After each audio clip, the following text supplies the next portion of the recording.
Сәлем баршаға, каналыма қош келдіңіздер. Бүгін сіздерге тары сорпаның рецептін ұсынатын боламын. Видеоның соңына дейін қараңыздар.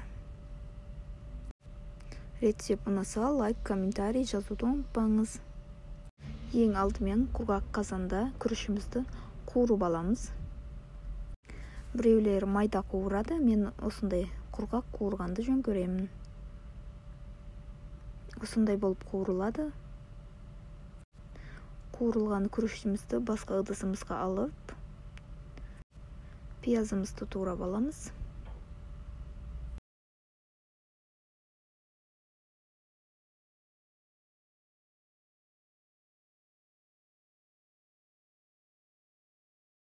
Етімізді де жақсылап турап аламыз.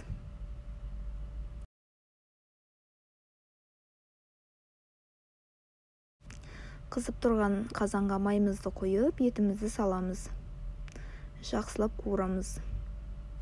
Жарты ас қасық тұзымызды салып, жақсылап араластырып қуырып аламыз. Турап дайындап алған пиязымызды саламыз. Жақсылап қуырып, 3 қасық томатный паста саламыз. Мен лечо қостым.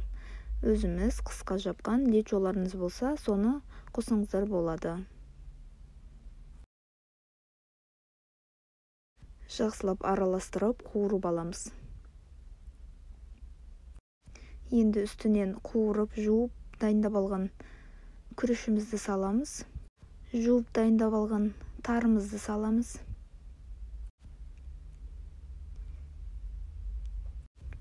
Енді үстінен 2 литр су құямыз.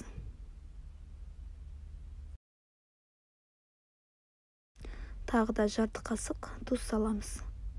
В общем, 1 қасық тұз салдым. Осында ең төменгі отта қайнатамыз.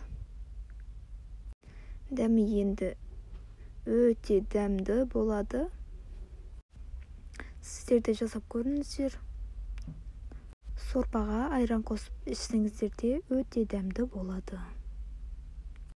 Қою тамақтан шаршаған кезде менің рецептіммен осы тары сорпаны істеп көріңіздер. Сіздермен болған Оғылжан, назарларыңызға рахмет.